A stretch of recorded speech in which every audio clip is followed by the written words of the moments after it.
नमस्कार, मैं हूं गणपत परियार। आप देख रहे हैं प्रसिद्ध लेखन। आज हम एक मित्र मंडली बैठी हुए, उनके बीच में कुछ चर्चा चल रहा है, तो हम भी आ गए। तो देखते हैं उनसे कुछ चुनाव बीत चुका है, उस चुनाव के संबंध में हम कुछ उस मित्र मंडली से चर्चा करते हैं। नमस्ते। नमस्ते सर जी, ये जो 145 का जो चुनाव संपन्न हुआ अभी गीता जैन और नरेंद्र मेहता जी के बीच में, इसमें नरेंद्र मेहता जी की जीत का श्रेय आप किसको देना? इसका श्रेय मैं सबसे पहले तो संघ परिवार को देना चाहूंगा, जिन्होंने बिना कोई क्रेडिट लिए हुए सूक्ष्म तरीके से ग्राउंड पर काम किया, तो सबसे ज्यादा श्रेय उनको ही जाता है। और दूसरा श्रेय है मोदी जी को श्रेय जाता है, और जिन्होंने नारा दिया एक रहेंगे तो सेफ रहेंगे, और उसके बाद में योगी जी को बटेंगे तो कटेंगे। तो इस हिसाब से पूरा जो जो पहले रिवर्स पोलराइजेशन हो रहा था, मुस्लिम्स का रिवर्स, ये हिंदू का रिवर्स पोलराइजेशन हुआ, तो जैसे ही हमको मालूम पड़ा कि 5% एक्स्ट्रा वोट पड़े हैं, तो हम तभी समझ गए थे कि ये बेसिकली हिंदूज के जो घर में रहते थे वो बाहर निकल के आए हैं और उन्होंने वोट किया है, और वो सबको मालूम है वोट किसकी तरफ गया है।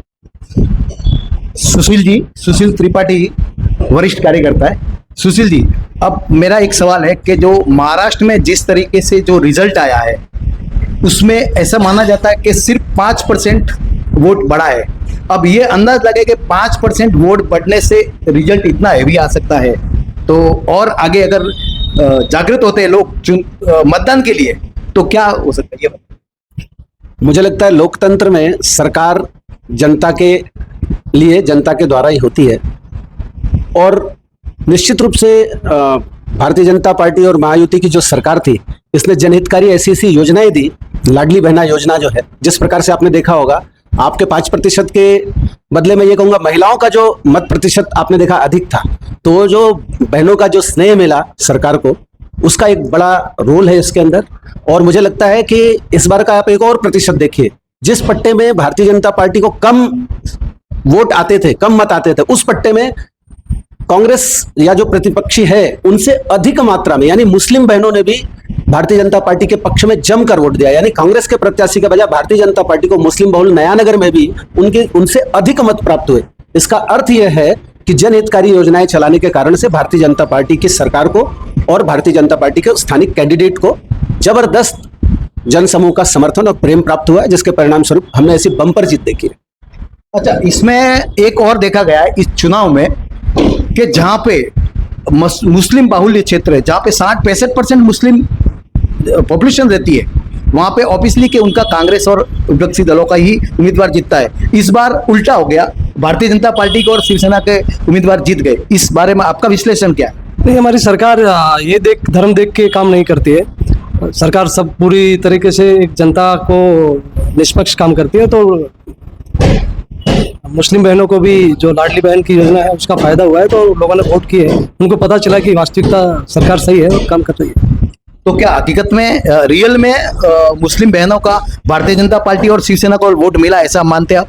हाँ, मिला होगा 1%। मैं ऐसा तो नहीं बोलूंगा कि बड़ा मारा है, पर धीरे धीरे मन बदल रहा है, लोग समझ रहे हैं, तो ये अच्छी बात है, देश के लिए अच्छी बात है। और हमारे पास एक डायनामिक लीडर है।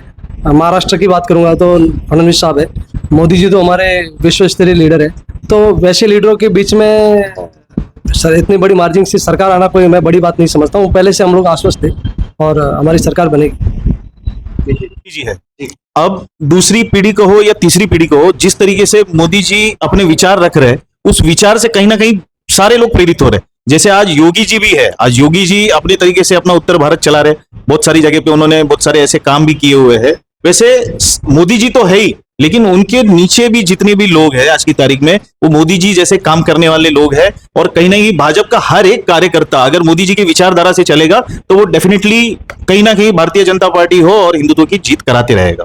हिंदुत्व की जीत कराते रहेगा। तो हिंदुत्व की लाइन भारतीय जनता पार्टी को लेके ही चलनी पड़ेगी। 100% लेके चलनी नहीं पड़ेगी, लेके चलना ही पड़ेगा। कहीं ना कहीं जिस तरीके से माहौल बन रहा है, जिस तरीके से आज की तारीख में हिंदुस्तान में जो जो घटनाएं चल रही है, वो कहीं ना कहीं अगर हिंदुत्व को बचा के रखना है तो किसी ना किसी को आगे आना ही पड़ेगा। और ये बात जनता तक बहुत प्रखरता से फैल रही है, और जितनी ज्यादा प्रखरता से फैलेगी उतनी हिंदुत्व की जीत होती रहेगी। जी जी, हिंदुत्व की जीत पे ही सारा कार्य हो रहा है भारतीय जनता पार्टी का, और इससे सरकारें भी बन रही है। नितिन जी हमारे साथ मौजूद है। नितिन जी, मैं अभी ये तो हमने राज्य स्तर की बात की, नेताओं की बात की, अब मैं जो लोकल स्तर पे हमारे जो चुनाव हुए हैं 145 विधानसभा में, जो निर्दलीय गीता जैन जो आगे की जो विधायिका थी और अभी प्रेजेंट में नरेंद्र मेहता जीते, उनके चुनाव के बीच में काफी तूतू में हुआ। एक प्रकार से समझो एक जो लोकतंत्र तरीके से एक शांति से जो चुनाव संपन्न होना चाहिए वैसा नहीं हुआ। इस बारे में आप क्या कहते हैं? नहीं, मेरे ख्याल से चुनाव तो काफी अच्छी तरह से संपन्न हुआ है और लोकतांत्रिक जो पद्धति है उससे संपन्न हुआ है। हालांकि ये एक विषय है कि गीता जैन भी एक हमारी विधायिका थी, पूर्व विधायिका थी। नरेंद्र मेहता जी जो है, इनकी इच्छा थी इस टाइम पे, और पार्टी ने जो टिकट दिया है वो जो भाजपा का कार्य करता है और जो सीट जीतने की प्रबलता जिसमें है, इस चीज को प्राथमिक रखकर वो निर्णय लिया था मेरे ख्याल से। और वो निर्णय पार्टी ने सही भी करके दिखा दिया, क्योंकि इतनी शानदार जीत मिली है, इतने भारी बहुमत से जीत मिली है। क्योंकि मीरा भाईंदर जो है ये भारतीय जनता पार्टी का गढ़ माना जाता है, और इस बात पे कहीं ना कहीं एक मोहर, बहुत ही करारी मोहर भाजपा के सारे कार्यकर्ताओं ने एक साथ एक घट्टा भाजपा के लिए प्रचार करके इसको सिद्ध कर दिया है। तो इसमें मुझे नहीं लगता कि ऐसा कोई वाद विवाद था। देखिए, चुनाव का टिकट डिक्लेयर होने तक जरूर वाद विवाद रहते हैं, बाकी उसके बाद हर प्रत्याशी अपना रास्ता जो है वो अपना इंडिविजुअल चुन लेता है। जैसे मेहता जी को जब टिकट मिला भाजपा का, तो सारे भारतीय जनता पार्टी ने यह तय कर लिया कि अभी कमल खिलाना है। और जो गीता जैन मैडम है, उन्होंने अपना एक अलग रास्ता चुना कि उनको अपक्ष खड़ा रहना है, तो वैसा हुआ। ये जो कार्यकर्ता बैठे, ये जो स्थान है 145 और 146 के बीच में है, तो इसमें से कुछ कार्यकर्ता और कुछ हमारे भाई 46 से भी आते, कुछ 45 से भी आते, तो हम थोड़ी 46 पे चर्चा कर सकते हैं। भाई साहब, अभी ये जो 146, हाँ ठीक है, कोई दिक्कत नहीं। 46 में जो ऐसा लगता है कि प्रताप सरनाईक जी वन साइड जीत के आए, क्या आपको ऐसा लगता है? बिल्कुल वन साइड जीत के आए हैं।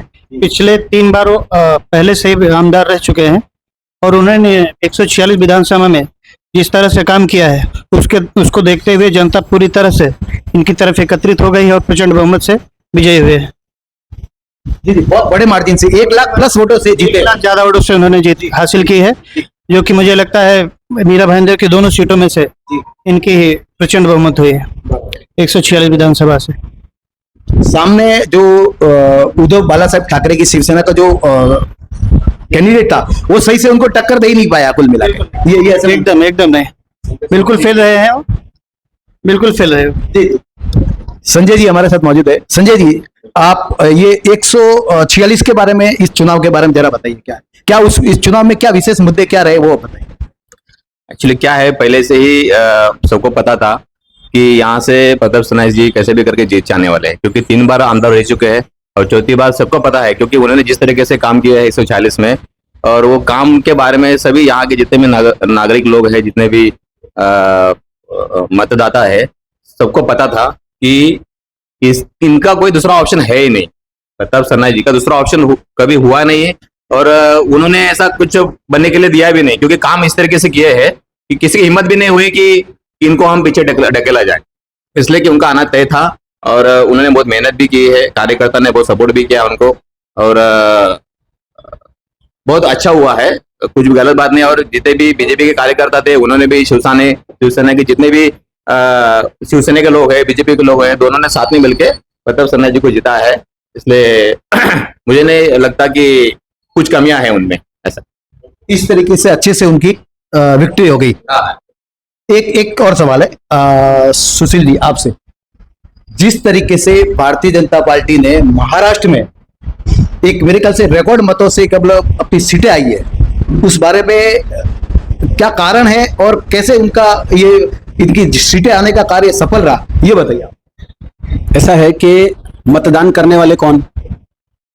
बुजुर्ग है, युवा है, मतदाता पूरा सभी मतदाता 18 साल से लेकर के ऊपर सभी आयु के लोग, 70 वर्ष से आयु वालों के ऊपर वाले आयु वालों के लिए आयुष्मान, सभी को यानी सभी का मेडिकल ट्रीटमेंट फ्री किया मोदी जी ने। तो मोदी सरकार की जन योजनाएं हो गई, जन कल्याणकारी योजनाएं हो गई। बाद में प्रदेश में मैंने बताया महिला आधी आबादी अगर आपके साथ है तो जीतने के लिए आधे वोट की जरूरत नहीं पड़ती, 30% वोट पर आमतौर पर एक सीट जीती जा सकती है। तो जिसके साथ आधी आबादी है, 50% वोट जिसको मिल गया, उसके जीतने में क्या संशय है। तो इस प्रकार से इसलिए जो क्लीन स्वीप आपने देखा महाराष्ट्र के चुनाव में ये हुई। इसके सिवाय युवाओं के लिए महाराष्ट्र में तो बेटियों की शिक्षा मुफ्त है, बिजली के बिल किसानों के माफ है, जीरो लाइट का बिल आता है किसान को खेती करने के लिए। उस महाराष्ट्र में जहां पर रोज के हम आत्महत्याएं किसानों की देखा करते थे, जहां पर उनकी फसलों की कीमत की बात थी, हमारी ऐसी जन कल्याणकारी योजनाएं भारतीय जनता पार्टी सरकार की हैं, जिसमें यहां तक है कि उनकी फसल तो वो उगाएंगे, बाद में उनकी फसल का जो बीमा है उसका प्रीमियम भी सरकार भर रही है। तमाम ऐसी योजनाएं रही। इसमें एक योजना, यानी मैं कहूं कि आपकी एक बाइट का एक समय होता है, मुझे लगता है उससे ज्यादा की बाइट आप नहीं बनाएंगे अगर मैं बोलूं। और जहां तक मुझे लगता है अगर रात भर एक जागरण आपको भी रख दो और उसमें हम बोले तो शायद हम पूरी रात योजनाएं गिनाएंगे, इतनी योजनाएं हैं। तो सरकार के लिए इतनी बड़ी क्लीन स्वीप कोई बहुत बड़ी बात नहीं है, मैं इसको एक सामान्य मानता हूं। और इस प्रकार से इसमें कोई संशय या बहुत ज्यादा विस्मय वाली कोई ऐसा विषय है नहीं। तो कहने का मतलब शिंदे और फडणवीस की जो सरकार है, अपने कार्य के बल पर इस प्रकार की जो बड़ी विक्ट्री हुई है वो अपने कार्य के बल पे हुई। इसके जो विजेता नरेंद्र मेहता और प्रताप सरनाईक जी है, उनसे जनता की अपेक्षा रहेगी कि वो अपने 5 साल का कार्यकाल में जनता के कार्य अच्छी तरह से करे और 5 साल पूरा करे। जी, ये जो 46 का प्रताप सरनाईक जी और उनका उबाटे का जो बीच का चुनाव हुआ, वो जितना आसान लग रहा है, क्या वैसा आसान था, या फिर भारतीय जनता पार्टी के कार्यकर्ता और शिवसेना के कार्यकर्ता जैसे प्रताप सरनाईक और मेहता जी के बीच में कुछ चली थी, उस बारे में आपका क्या कहना? नहीं, कैसे देखिए, मीरा भाईंदर एक बहुत ही बड़ा भौगोलिक क्षेत्र है और दोनों काफी सक्षम आमदार है। और चूंकि क्या है, समाज में कार्य करते वक्त, गवर्नमेंट से फंड लाते वक्त थोड़ी बहुत नोकझोंक यहाँ वहां पर 19-20 होते रहता है, तो उसमें ऐसे कोई बहुत ही, मुझे नहीं लगता कोई कुछ वाली बात है। और रही बात 146 के चुनाव की, तो अगर सच कहूं तो चुनाव के रिजल्ट आने के बाद तो हमने ये देखा कि हिंदुत्व की एक अच्छी खासी तगड़ी लहर चली थी। पर अगर सच कहूं तो चुनाव का रिजल्ट आने के पहले जो माहौल था वो कहीं ना कहीं थोड़ा असमंजस का था। महाविकास आघाड़ी का जो उम्मीदवार है नरेश मनेरा जी ने चूंकि यहाँ पे इतना प्रचार नहीं किया था, पर ऐसे कहा जाता है कि उनकी काफी मजबूत पकड़ थी यहाँ के जो भूमिपुत्र है आगरी कोली समाज में, तो उनको काफी अच्छी तरह से मतदान होने वाला था। और इस बात का अंदेशा कहीं ना कहीं आदरणीय प्रताप सरनाईक जी को भी था और उन्होंने भी वही हिसाब से काफी अच्छी रचना की थी। भारतीय जनता पार्टी के कुछ कार्यकर्ताओं को उन्होंने अपने साथ में लेके काफी अच्छा काम किया, उन्हें भी बहुत अच्छी तरह उन्होंने कॉन्फिडेंस में लिया था। और एक तगड़ा एक विरोध तो था ही, बट वो विरोध ऊपर नहीं था, जो अंदर था पर बहुत खतरनाक था। और मेरे ख्याल से सरनाईक जी ने उसमें काफी अच्छा काम किया है। और भारतीय जनता पार्टी के सारे ही मतलब यहाँ पे जो काम कर रहे थे, खास करके 10 नंबर और 12 नंबर जो वार्ड है, और यही अभी आप जहाँ पे ये बात हम कर रहे हैं, यही कार्यालय था कि यहाँ से हम लोग ने ये रचना की थी। और हमारी तरफ से हमने एक छोटा अपना गैलरी का हिस्सा लिया था इस योगदान में, इस प्रचार के योगदान में। और हमने ये चीज सुनिश्चित की कि हर एक बिल्डिंग हो गया, वहां से मैक्सिमम वोटर्स नीचे आए। हमने बिल्डिंग के सेक्रेटरी चेयरमैन से संपर्क किया, हर एक वोटर्स को नीचे लाया, ताकि जो सरनाईक जी का जो मार्जिन है, हमें उसमें कहीं भी रिस्क नहीं लेनी थी कि वो पिछले बार से कम हो जाए। पिछली बार उनका मार्जिन था 86,000 कुछ और वोट्स का, तो ऐसा एक ये बात था कि एक इनका मार्जिन जो है इस तरह इस बार पे 1 लाख के ऊपर लेके जाना है। पर थोड़ा महाविकास आघाड़ी का उसमें जरूर एक अड़चन थी। मैंने कहा कि वो अंडर करंट चल रहा था, खास करके यहाँ पे अपना ये गायमुख हो गया, वाघबील हो गया, वहां पे काफी अंडर करंट चल रहा था। बट मेरे ख्याल से शिवसेना और भाजपा के कार्यकर्ताओं ने, हमने मिलकर एकत्रित अच्छा काम किया और वो अंडर करंट को हमने काफी अच्छे से दबाए रखा, और जिसका नतीजा जो है वो सरनाईक साहब को 1,80,000 वोट में हमें देखने मिला।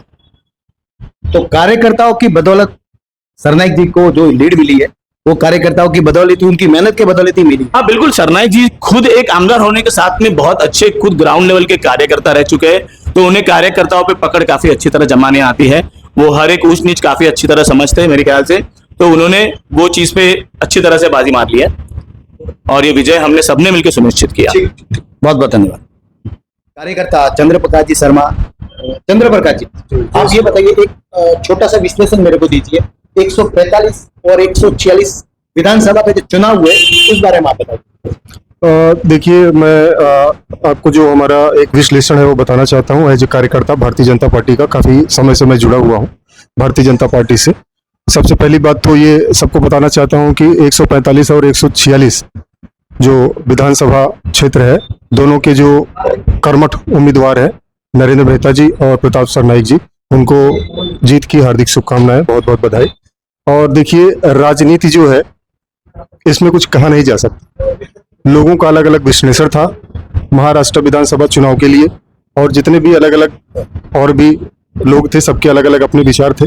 लेकिन जिस तरह से अप्रत्याशित जीत भारतीय जनता पार्टी को मिली है, उसमें ग्राउंड लेवल पे जो कार्यकर्ता हैं उनकी बदौलत, और अगर हम कहें और अच्छे ढंग से तो जो आरएसएस की भूमिका है पूरे महाराष्ट्र में, एक कार्यकर्ता जो होता है बहुत बुद्धिमान होता है, और आजकल का जो वोटर है वो बहुत बुद्धिमान है, नेता से भी ज्यादा आप उसको समझिए, क्योंकि उसको लुभाने में बहुत दिक्कत होती है। 145 और 146 में जिस तरह से कार्यकर्ताओं ने जमीनी स्तर पर कार्य किया वो अभूतपूर्व है। और इसमें जिस मंडल लेवल पे, बूथ लेवल पे, और हमारे यहाँ पे जितने भी और कार्यकर्ता पदाधिकारी बैठे हुए हैं, सुशील त्रिपाठी जी बैठे हुए हैं, विनय जी बैठे हुए हैं, संजय जी बैठे हुए हैं, हरीश जी बैठे हुए हैं, हमने यहाँ पे कई बार मीटिंग किया है, और प्रताप सरनाईक जी का भी आगमन यहाँ पे कई बार हुआ है, बाइक रैली भी हुई है। नरेंद्र मेहता जी का भी 145 जो विधानसभा क्षेत्र है उसमें भी हमारे कार्यकर्ता पदाधिकारी इतने जोर तोड़ से मेहनत किए हैं, जो परिणाम था उसको बदल दिए, सत्ता पलट दिए। तो इसमें जमीनी लेवल पे जो कार्यकर्ता की एक दिली इच्छा होती कि नहीं, मुझे एक व्यक्ति विशेष के लिए चुनाव नहीं जितवाना है, मुझे हिंदू के लिए, सनातन धर्म के लिए और अपनी सुरक्षा के लिए, जैसे योगी जी है उन्होंने बताया कि अगर बटेंगे तो कटेंगे, मोदी जी ने कहा एक है तो सेफ है। तो इसमें भारतीय जनता पार्टी के जितने कार्यकर्ता, महायुति के जितने कार्यकर्ता पूरे महाराष्ट्र में, मीरा भाईंदर क्षेत्र में, थाना में जो लोग कार्य कर रहे थे, उन्होंने अपने दिल में बसाया कि अगर हम एक हैं तो सेफ हैं, और उसका जो परिणाम आया वो 1 लाख के पार आया। पहले कुछ लोग कुछ अंतर से जीतते थे जो हमारे यहाँ के मतलब आमदार जी है, लेकिन अभी जैसे हरीश जी ने बताया और लोगों ने बताया 1,80,000, समझ रहे हैं ना। और यहाँ पे 145 में भी 1 लाख से ज्यादा, 1,50,000 से ज्यादा, 1,60,000 से ज्यादा जैसे नरेंद्र मेहता जी को जीत मिली, यह अप्रत्याशित है। सभी को बहुत बहुत शुभकामनाएं। और इसी तरह से आने वाले समय में जो चुनाव रहेगा, समझ रहे हैं, कारपोरेशन का जो चुनाव रहेगा, जमीनी स्तर पर कार्यकर्ता मेहनत के साथ कार्य करेंगे। जरूरी, हम भी उम्मीद करते हैं कि ये जो भारतीय जनता पार्टी के और शिवसेना के कार्यकर्ता है, ये इसी तरह के, जिस तरीके से विधानसभा के चुनाव में जो उन्होंने मेहनत की है कड़ी, इसी प्रकार के कॉर्पोरेशन के चुनाव में भी करे। और भारतीय जनता पार्टी के दो जो स्लोगन थे, एक रहेंगे और सेफ रहेंगे, दूसरा बटोगे तो कटोगे, इन दो नारों ने इस चुनाव की विजय यात्रा में बहुत महत्वपूर्ण भूमिका निभाई। धन्यवाद।